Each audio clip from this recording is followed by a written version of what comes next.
எமக்காக மறுத்து போன மறவர்களை நினைவில் கொண்டு என் தாய் தமிழை வணங்கி இன்றைய தினம் தேசத்தின் குரலின் நாளிதழ் செய்திகளோடு உங்களோடு இணைந்திருக்கின்றோம். முதலில் தலைப்புச் செய்திகள்.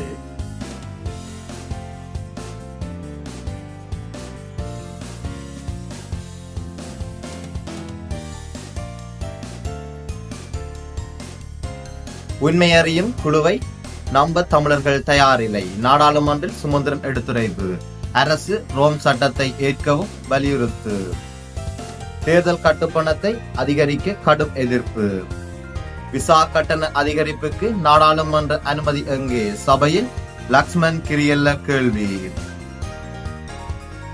பொருளாதார வீழ்ச்சிக்கு செயலில் எதுவும் இல்லை. நாடாளுமன்ற உறுப்பினர் விஜித ரோஹித் தெரிவிப்பு. சிறு விவசாயத்தை நவீனமயப்படுத்த போர்த்துகல் நிறுவனத்துடன் ஒப்பந்தம். வெலிக்கடை சிறை மறியலில் உள்ள முன்னாள் போராளி பட்டினி போராட்டம். நாடாளுமன்ற உறுப்பினர்கள் நேரில் பார்த்த பின் தகவல். பொருளாதார கொள்கைகள் மாறினால் மீண்டும் நெருக்கடி. மத்திய வங்கி ஆளுநர் மீள எச்சரிக்கை. பெருந்தோட்ட நிறுவனங்கள் ஜனாதிபதியுடன் சந்திப்பு பேச்சு. அதானியின் காற்றாலை மின் உற்பத்தி நிலையத்திற்கு அமைச்சரவை அனுமதி. ஒப்பந்தம் இறுதியாகின்றது. மன்னார் தேசிய பாடசாலைகளில் தொடரும் ஆசிரியர் பற்றாக்குறையால் கல்வி பாதிப்பு. சம்மாந்துறை கல்வி புலத்தில் புதிய நியமனங்கள் வழங்கல். நிரந்தர அரசியல் தீர்வு இல்லாமல் எவ்வித நல்லிணக்கமும் ஏற்படாது. இதை உலகத்துக்கு வெளிச்சம் போட்டு காட்டுவோம் என்று நாடாளுமன்றத்தில் சுமந்திரன் எம்பி தெரிவிப்பு. விசா விநியோக மோசடி அம்பலப்படுத்திய இளைஞருக்கு நெருக்கடி கொடுத்தால் பெரும் மக்கள் போராட்டம் வெடிக்கும். நாடாளுமன்றில் வைத்து அரசுக்கு ஜேவிபி கடும் எச்சரிக்கை. இலங்கையில் நடப்பது போலீஸ் ராஜ்யமா? எதிர்க்கட்சி தலைவர் சயித் கேள்வி. புதிதாக 3000 தாதியர்களை இணைப்பதற்கு நடவடிக்கை. அமைச்சர் ரமேஷ் பத்திரன தெரிவிப்பு. மேஜர் சோதியாவின் தாயார் திருமதி மேரி மிக்கேல் பிள்ளை கடந்த 6/5/2024 கரவெட்டியில் காலமானார். தொடர்ந்து விரிவான செய்திகள்.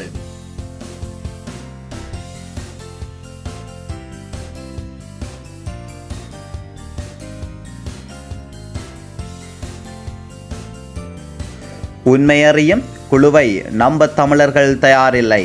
நாடாளுமன்றில் சுமந்திரன் எடுத்துரைப்பு. அரசு ரோம் சட்டத்தை ஏற்கவும் வலியுறுத்து. உண்மை மற்றும் நல்லிணக்கம் தொடர்பில் ஆணைக்குழு ஒன்றை உருவாக்குவதற்கு ஆளுந்தரப்பு நடவடிக்கைகளை எடுத்து வருகின்றது. ஆனால் அதனை நம்புவதற்கு தமிழ் மக்கள் தயாராக இல்லை என்று இலங்கை தமிழரசுக் கட்சி யாழ்ப்பாண மாவட்ட நாடாளுமன்ற உறுப்பினரும் ஜனாதிபதி சட்டத்தரணியுமான MA சுமந்திரன் தெரிவித்தார்.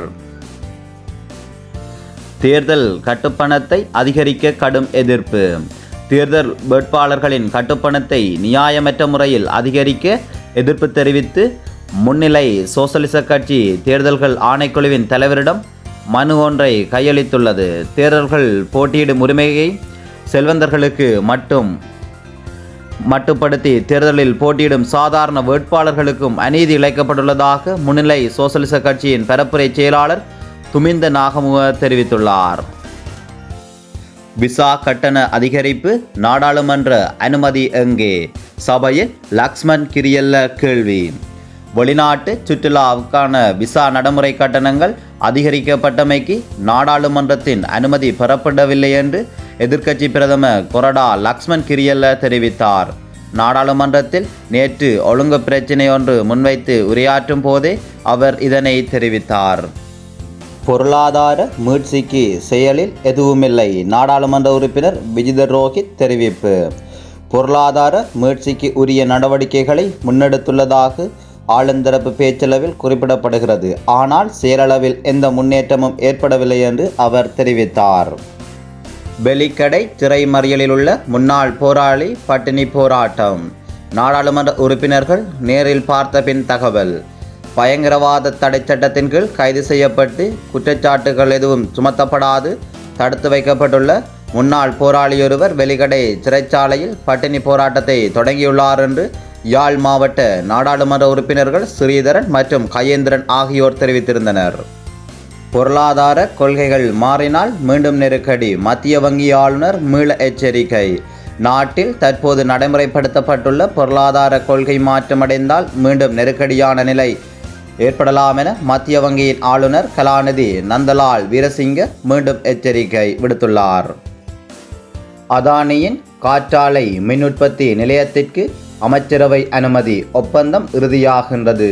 மன்னார் மற்றும் பூநகரி பிரதேசத்தில் 484 மெகாவோல்ட் காற்றாலை மின் உற்பத்தி நிலையத்தை அபிவிருத்தி செய்வதென அமைச்சரவையில் தீர்மானிக்கப்பட்டுள்ளது. நிரந்தர அரசியல் தீர்வு இல்லாமல் எவ்வித நல்லிணக்கமும் ஏற்படாது. இதை உலகத்துக்கு வெளிச்சம் போட்டு காட்டுவோம் என்று நாடாளுமன்றத்தில் சுமந்திரன் எம்பி தெரிவிப்பு. இலங்கையில் ஒரு நிரந்தர அரசியல் தீர்வு இன்றி எந்தவித நல்லிணக்கமும் ஏற்படாது என்பதை உலகத்துக்கு வெளிச்சம் போட்டு காட்டுவோம். இவ்வாறு இலங்கை தமிழரசின் யாழ்ப்பாண மாவட்ட நாடாளுமன்ற உறுப்பினரும் ஜனாதிபதி சட்டத்தரணியுமான எம்.ஏ. சுமந்திரன் தெரிவித்தார். இலங்கையில் நடப்பது போலீஸ் ராஜ்யமா? எதிர்க்கட்சித் தலைவர் சயித் கேள்வி. கருத்து தெரிவித்தமைக்காக விசாரணைக்கு அழைப்பதற்கு இலங்கையில் நடப்பது போலீஸ் ராஜ்யமல்ல, இலங்கை ஜனநாயக நாடு. இவ்வாறு எதிர்க்கட்சித் தலைவர் சயித் பிரேமதாச தெரிவித்தார். புதிதாக 3000 தாதியர்களை இணைப்பதற்கு நடவடிக்கை. அரசாங்க வைத்தியசாலைகளில் நிலவும் தாதியர் வெற்றிடங்களை நிரப்புவதற்காக 3000 தாதியர்களை புதிதாக இணைத்துக் கொள்வதற்கான நடவடிக்கைகள் ஆரம்பிக்கப்பட்டுள்ளன. இவ்வாறு சுகாதாரம் மற்றும் கைத்தொழில் அமைச்சர் ரமேஷ் பத்திரன தெரிவித்தார். மேஜர் சோதியாவின் தாயார் திருமதி மேரி மிக்கேல் பிள்ளை கரவட்டியில் காலமானார். கடந்த 6/5/2024 அன்று இவர் காலம் சென்றுள்ளார். இத்துடன் தேசத்தின் குரலின் செய்திகள் அனைத்தும் நிறைவடைகின்றன. இன்னும் ஒரு நாளிதழ் செய்திகளோடு உங்களை சந்திக்கும் வரை உங்களிடமிருந்து விடைபெற்றுக் கொள்கின்றோம். வாழ்க தமிழ், வளர்க நம் தேசம். ஓம் கேம்புகள். நன்றி, வணக்கம்.